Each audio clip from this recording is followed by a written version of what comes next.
तो आखिरकार सामने आ ही जाता है। चाहे कुछ भी हो जाए, छुपाए ना छुपे।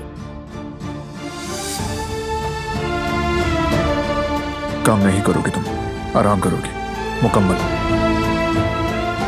तुम इस तरफ सो जाओ, मैं उस तरफ सो जाऊंगा। कितने अच्छे लग रहे हैं दोनों, माशाल्लाह। बच्चों, दुआ है ये मोहब्बत कायम रहे। आखिर तुम दोनों खुशखबरी कब दे रहे हो? रुको, हिलना मत। मैं उठा लेती हूँ। कुछ मत करो तुम।